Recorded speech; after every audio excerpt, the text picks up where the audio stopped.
Hello दोस्तों, हमारे channel पर आपका स्वागत है। दोस्तों, वीडियो एग्ज़ाम को लेकर आपके काफ़ी सारे सवाल आ रहे थे। उन सभी सवालों को लेकर आज हमने ये वीडियो बनाई है। इस वीडियो के बाद आपके इन सब सवालों का जवाब आपको मिल जाएगा।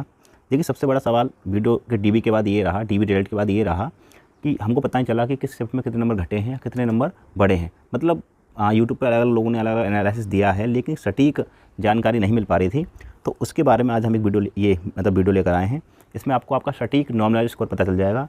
जिन बच्चों का डीबी के लिए सिलेक्शन हुआ है उनके लिए बहुत ज़रूरी है, जिससे कि आपको पता लग पाए आप फाइनल कट ऑफ से है ना कितने नंबर ऊपर या नीचे रहने की उम्मीद है। और जिनका नहीं हुआ है और जो डीबी के आसपास थे, मतलब डीबी कट ऑफ के आसपास थे, उनको पता चल जाएगा कि उनका क्यों नहीं हुआ, कितने नंबर उनके घट गए या कितने नंबर उनके बढ़ गए। इसके बाद जब आपको सटीक है ना नॉर्मलाइज्ड स्कोर पता चल जाएगा, उसके बाद हम फाइनल कट ऑफ के बारे में थोड़ी बात करेंगे। इसके बाद बात करेंगे डॉक्यूमेंट वेरिफिकेशन कब तक होगा, और फिर उसके बाद बात करेंगे डॉक्यूमेंट्स कौन कौन से लगेंगे। साथ ही सीसीसी को लेकर काफ़ी सारे सवाल थे, तो उसके बारे में थोड़ा सा बात करेंगे। आप इस वीडियो को लास्ट तक जरूर देखिएगा। चलिए शुरू करते हैं।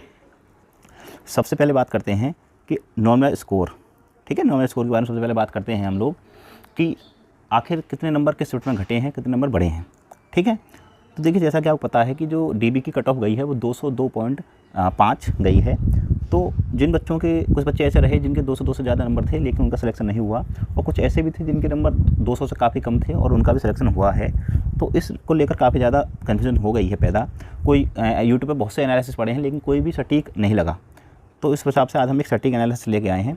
यूपी एग्जाम वाले चैनल ने एक टेलीग्राम पर सर्वे किया था, जिसमें करीब 800 बच्चे जो डीबी के सिलेक्ट हुए हैं उन्होंने अपना डाटा दिया था। उस डाटा के आधार पर ही हमने ये एनालिसिस तैयार किया है, जो कि बहुत हद तक सटीक है ना। तो देखिए, इसमें हमने क्या किया है कि हमने इसमें देखा है कि जो चारों शिफ्ट हैं उनमें मिनिमम कितने कितने नंबर पर बच्चे सेलेक्ट हुए हैं। तो उसी आधार पर हमने डीबी कट ऑफ जो गई है उससे है ना उसका एनालिसिस किया और उससे पता लगाया कि कितने नंबर किस शिफ्ट में बढ़े हैं, कितने नंबर घटे हैं। तो सबसे पहले बात करते हैं 26 जून की फर्स्ट शिफ्ट में, ठीक है। जिनका पेपर 26 जून की फर्स्ट शिफ्ट में है वो अपना नॉर्मल स्कोर कैसे चेक करें। तो देखिए, जिनका स्कोर 26 की फर्स्ट शिफ्ट में था वो क्या करें कि उनका जो रो स्कोर आ रहा है उसमें से उनको घटाना है 6, ठीक है, माइनस कर देना है 6, ठीक है। क्योंकि देखिए 26 की फर्स्ट शिफ्ट में कई बच्चे हमको ऐसे मिले हैं जिनके 208 नंबर थे और वो डीबी के लिए सिलेक्ट हुए हैं।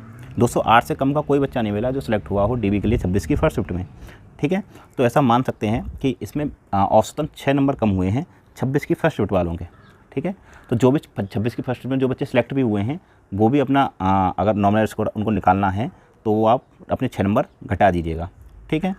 अब बात करते हैं 26 जून की सेकंड शिफ्ट की, जो थोड़ी कठिन मानी जा रही थी। तो इसमें आपको क्या करना है, इसमें आपको जो आपका रॉ स्कोर आ रहा है उसमें आपको 14 जोड़ देना है। औसतन 14 नंबर बढ़े हैं 26 की सेकंड शिफ्ट में, ठीक है। 188 नंबर वाले बच्चे भी बहुत से हैं जिनका सिलेक्शन इसमें 26 की सेकंड शिफ्ट में हुआ है, ठीक है। इसलिए हम ये मान सकते हैं कि औसतन 14 नंबर बढ़े हैं 26 जून की फर्स्ट शिफ्ट में। तो जिनका भी 26 की फर्स्ट शिफ्ट वो सेकंड शिफ्ट में था वो लोग 14 नंबर अपने स्कोर में जोड़ दें, वो उनका नॉर्मलाइज्ड स्कोर आ जाएगा, है ना। ये थोड़ा बहुत ज़्यादा कम हो सकता है लेकिन लगभग है ना इतना ही आप मान के चलें। इसके बाद 27 जून की फर्स्ट शिफ्ट की बात करें तो उसमें आपको क्या करना है, आप अपने रॉ स्कोर में आपको 4 घटा देना है, ठीक है। 4 नंबर घटा देने हैं आपको जो भी आपका स्कोर आ रहा है, तो आपका नॉर्मल स्कोर निकल के आ जाएगा। क्योंकि 27 की फर्स्ट शिफ्ट के 206 नंबर पर भी कुछ बच्चे सिलेक्ट हुए हैं, 207 पर 208 पर तो काफ़ी हैं, लेकिन 206 नंबर वाले भी कुछ बच्चे हैं जो 27 जून की फर्स्ट शिफ्ट वाले हैं और उनका भी सिलेक्शन हुआ है, ठीक है। अगर बात करें 27 जून की सेकंड शिफ्ट की, ठीक है, तो ये सबसे ज़्यादा कठिन शिफ्ट मानी गई है।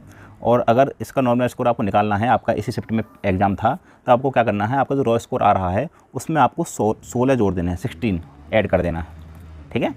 16 नंबर तक बढ़े हैं। 186 नंबर वाले बच्चे हैं 27 जून की सेकंड शिफ्ट में, जनरल और ओबीसी कैटेगरी की बात हम कर रहे हैं, ठीक है, जिनका सिलेक्शन डीबी के लिए हुआ है।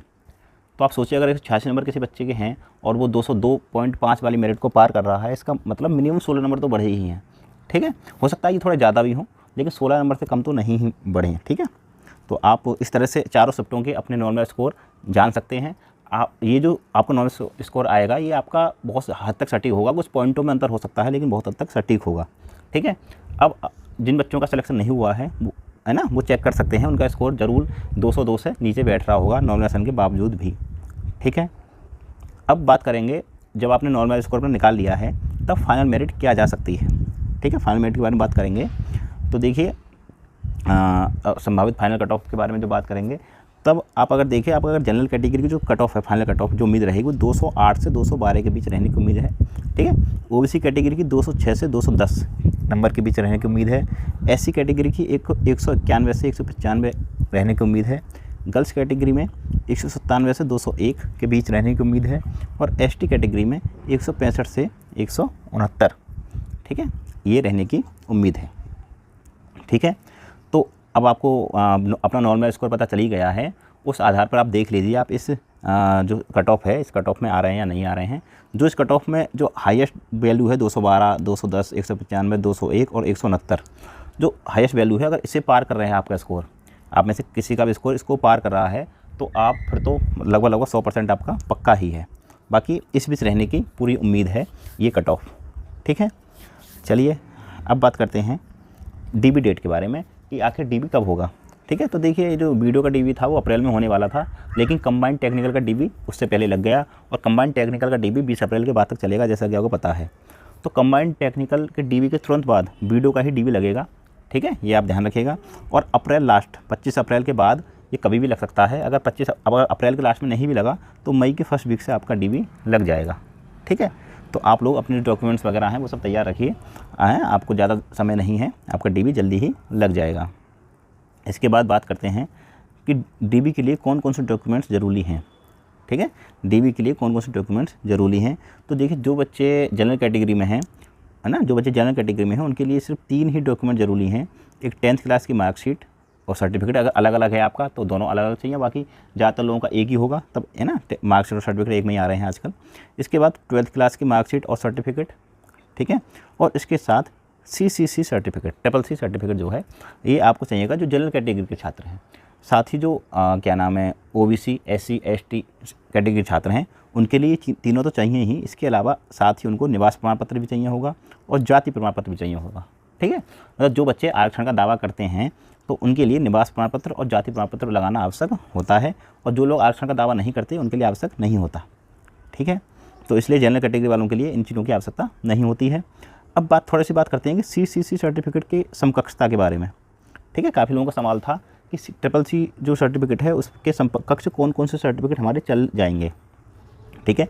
तो देखिए, यदि आपके पास 10th क्लास में या 12th क्लास में कंप्यूटर एक सब्जेक्ट के रूप में रहा है, ठीक है, आपकी मार्कशीट में 10th मार्कशीट में या 12th मार्कशीट में कंप्यूटर विषय के रूप में है, तब आपका वो CCC के बराबर माना जाएगा।